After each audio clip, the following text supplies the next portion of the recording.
Hey guys, what's going on? Chris Russell, DangerousTactics.com. Thanks for coming out. And this is just a quick video, just a couple of minutes. And I wanted to, because this is part of a blog post, you can go over to the blog and check that out. I'll put a link right underneath the video so that you can check that out also. It's got a lot more details about how to get more leads coming in from your blog. But I just wanted to give you a visual. I was writing this post and it occurred to me, I was like, maybe I should just shoot a quick video so you can, instead of just talking about the stuff conceptually, I can actually give you, some visual cues on this also. And then obviously, as you guys know, the main thing that I focus on here is writing my tagline, get more leads and sales with your website. This is what I focus on here, and that's what today's post is about, how to get a lot more leads coming in from your blog. And I wanted to give you a visual on some of the calls to action that I have installed, just so that you can see what I'm talking about. And I'm just going to use my own site as an example, because this is just stuff. The only thing I know to talk about is the stuff that I do myself, and these are the things that are working for me right now. And I just wanted to just kind of point them out to you so that you can see them. And if you have any questions, just shoot me an email, shoot over the blog and shoot me an email. And my pleasure to talk with you, answer any questions I can. Okay, cool. So the first call to action, I actually got this from a friend of mine, Derek Halpern. We did a call a while back, and I scammed this tactic from him, and it's been working really well. What you'll see here when I land on this page, and if you want to check out Derek Halpern, the dude's awesome. You can go to socialtriggers.com. He's got an awesome website. It's got a lot of great content also. And I learned this first one from him, which is just what he calls a resource box. You land on the home page, and what you'll notice front and center above the fold, the first thing that you see is just a big, huge call to action. It basically turns the home page into a squeeze page of sorts. Not quite the same as an actual squeeze page, but it's a really effective call to action. And it's basically just, is your website leaving money on the table? I've got a little graphic here, a few bullet points, and a call to action. Now, what's noteworthy here that I wanted to point out is I actually had this exact same call to action in the sidebar. It's real common for bloggers to have a little call to action, sign up for my email newsletter, and you'll notice here, I'm a huge advocate of giving away free reports. That's just as it's an old tried and true. Just offer some kind of a bribe for signing up for your email list, and even though that tactic's been around for generations, it's still very much effective, and it's something that I'm a huge advocate of because it's worked really well for me. However, you'll notice here I'm not giving anything away. It's basically just like, here are a few points of what this website's about, problems it'll solve for you, and and sign up for the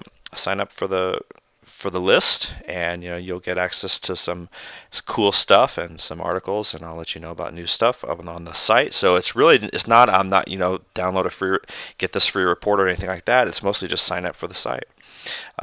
Now people will do this, install a call to action like this, sign up for my newsletter, what have you, some kind of generic little sign up for the newsletter kind of thing that you see in a sidebar, and you see these on blogs all the time, and they don't typically convert very well. And I'm no exception to this. I had this exact same call to action in the sidebar, and I was pulling in something. I don't remember. It hovered around a 2 or 3% conversion rate, which if you're getting tons and tons of traffic, you're going to see leads from that.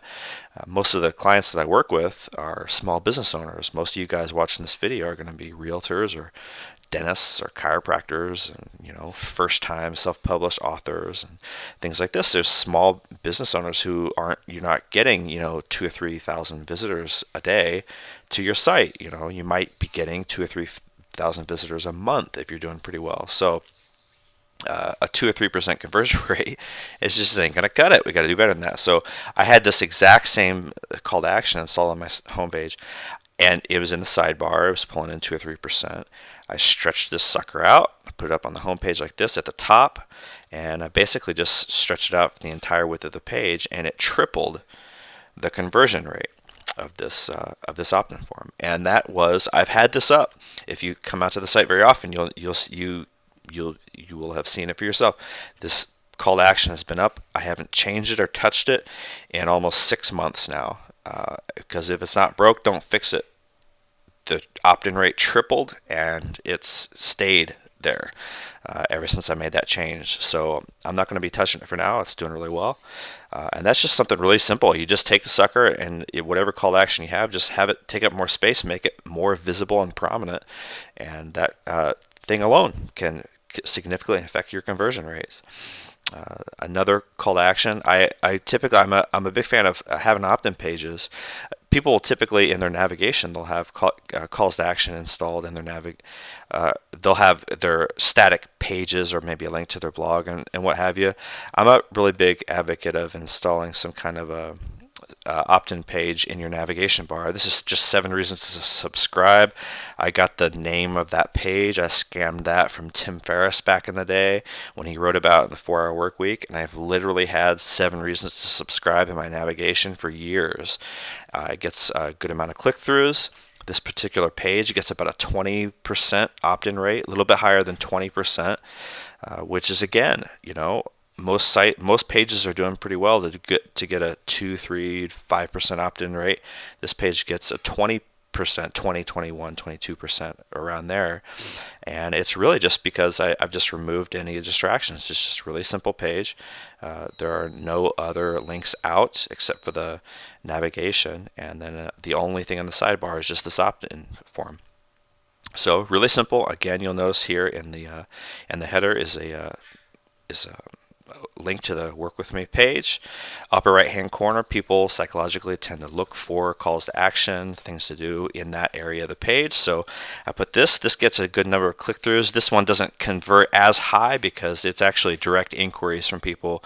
This is an inquiry page where people are contacting me specifically for the purpose of starting a project, or they have questions about getting a website set up or optimizing a site for search and what have you. So this is a little bit of a more intense contact form, so people are using it to contact me to actually to get a project started.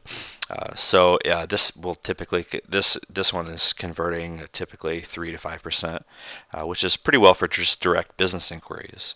You'll notice I had the navigation removed from this page because I wanted to remove any outgoing links, any distractions that I can. And you'll notice in the sidebar, again, this is another custom sidebar. It's nothing but testimonials all the way down, just people that I've worked with and just recent comments and input from clients. So this is a big sidebar full of nothing but testimonials, which I've found to be pretty effective. So I'm just basically just showing you, giving you a visual on some effective placement and tactics that you can use for your calls to action. One of the things I always like to point out is the About page, and this About page is not long. It's only about 800 words, so you can read it in about 2 or 3 minutes. However, what you'll notice, I always point this out when I'm doing critiques. I always look at clients' About pages, because the About page, people go to the About page pretty often. A lot of times people don't realize how important the About page is. If somebody has spent a few minutes on your site, they like what they found, and they like to learn more about you, they are invariably going to go to your About page. And this is a great opportunity for you to have a page on your site that's really optimized for conversion. So you'll notice here, I actually have on this About page, I have this is a call to action. This links out to a landing page. This links out to a landing page. This graphic right here links to a squeeze page. This is actually a real squeeze page. There's no sidebar, navigation, or header or anything. There's no footer. Everything. This is the only thing on this page is an opt-in form. This is the same thing. This is basically just another report. And then this is the same thing. This is a squeeze page. So I have, this is an opt-in, opt-in, opt-in, opt-in, opt-in. This is an opt-in form directly on the page, obviously. This link to an opt-in. This links to an opt-in form. There's another. I have another one at the bottom here. This is an opt-in form here. And it's not in your face. It's not pushy, or there's no pop-ups here. It's not obtrusive. It doesn't obstruct the content or anything like that. But what you'll notice as you scroll through the page is that there is hardly any place that you can go on this page where you're not going to see 2 or 3 or 4 different calls to action that all point to. And obviously, what I specifically focus on is just getting people onto the email list so that you can, so that I can follow up with them from there. You might have, for your site, you might have a different kind of call to action. You might be focusing on direct inquiries, or you might want to get phone calls. So there are different kinds of calls to action. But the point is that you want to make them visible. You want it to be visible. You want it to be compelling. And I'm giving you some specific examples of places that you can put these calls to action, so that they're not, just in your face or turn people off, but that they're accessible. And just as an example, this squeeze page right here gets over 50% conversion rate consistently for months now, and it's just really simple. It's just a headline and a few bullet points, and grab this report. Really simple, right? So there's not much to it. It's just that when you land here, there's really the only thing you can do is either sign up for this sucker or leave. And more than half of the people sign up for the email list. So, and obviously, that's a significantly higher conversion rate than you're going to get if you just had a little, hey, sign up for my newsletter, in a form up here. So that's why I do these things the way that I do them, because I've just tested them and I've found that if I can get that much of a higher conversion rate, what the heck? I'm gonna put 3 of them here. So this one gets around 50. This one I honestly haven't checked this one lately. This one, the last time I looked at it, it was 72%. I expect it's probably dropped since then because it's been out for quite a while. And if I'm being honest with you, I just haven't checked the conversion rate on this form in a while. And this one has been up for a long time and has been consistently pulling in about 25% conversion rate. So, this one doesn't get a lot. It's something like 3 to 5, and then the one at the bottom gets like 3 to 5%. So, but one thing that you can keep in mind when you're putting a page together and you're saying, okay, where can I install these calls to action? Keep in mind the fact that when people hit your site and they're going to read a page, you'll notice here I have everything broken up into subheadings. Every couple hundred words, I have bullet points and subheadings, and it's intentional because people skim your articles. Even if they love you and they come out to your site every day, they skim your articles. They don't read every word. I mean, every once in a while you'll have those people who do, but it's few and far between. Most people come out and skim, and they'll scan your article for just the subheading that interests them most, and they'll read that part. And they might continue to skim it from there and go back and read the first part after they read something 3/4 of the way down. But my point is, in saying that, is that there are 9 calls to action that all lead to opt-in pages on this one page. One page, I have 9 calls to action that all direct people to my email list. So I literally get inquiries coming in from this, or not inquiries, but opt-ins coming in from this page daily, several. And the reason is because there are several calls to action, but very few people are going to see all 9 of these. You see what I'm saying? Almost nobody is going to even notice that there are 9 calls to action. They'll notice, they're only going to read maybe this subheading, in which case they're going to see that one, and maybe the one at the bottom here. Or if they just read the first part, they're going to see a few of these up here. So nobody's going to see every single thing that you're doing. So you can place them prominently throughout the page, and it's still very much not in your face. But but people are going to see the ones that are appropriate for them, that are targeted to them.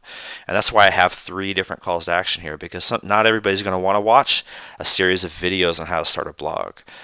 These speak to 3 different types of interests of the people that visit the site, and you can do the same thing. You can take those ideas and apply them to your own site. Instead of having one call to action, you can spend a few minutes and brainstorm up some ideas, and come up with several, and hit people from different angles and place different calls to action around your site. The only other thing that I'd like to share with you is one other thing that I do, which is the opt-in form underneath here. Underneath every one of my articles, I just put this as you guys probably know, I use Headway, which makes it really easy to do this, because they have you can just put the script in a hook, and there are other things that do this too, but it's just one of the features that Headway has. You can install this so that it automatically shows up underneath basically all of your posts automatically, so I don't have to code this in each time or paste an opt-in form every time. It just shows up every time I write a post. And this is a call to action, which leads to the inquiry page that I showed you before. So that this actually leads to the work with me page that I showed you earlier.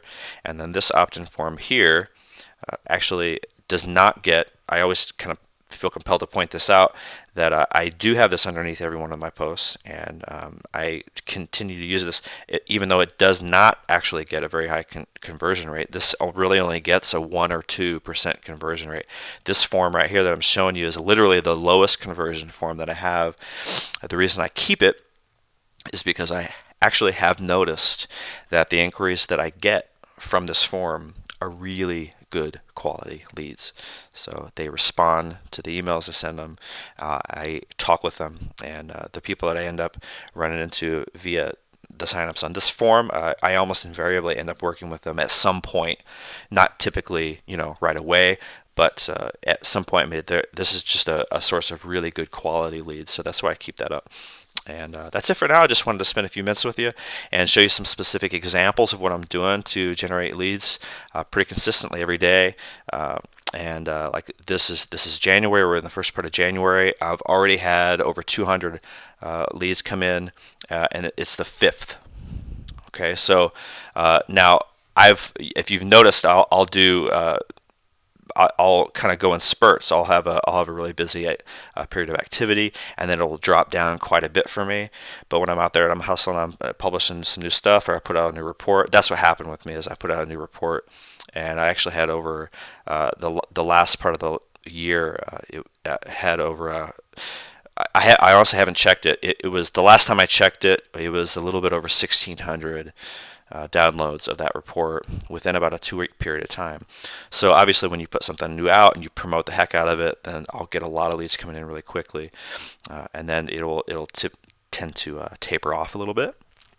But that's what's been going on for me lately, and I just wanted to just show you some specific examples of what I'm doing that's working for me. And if you have any questions, like I said, I'll make sure to have a link underneath the video here. I'm going to put this up on YouTube, and you can shoot over and hit me up via email if you have any questions, and it'd be a pleasure to hear from you, and I am happy to help any way I can. Thanks. Have fun, guys. Bye now.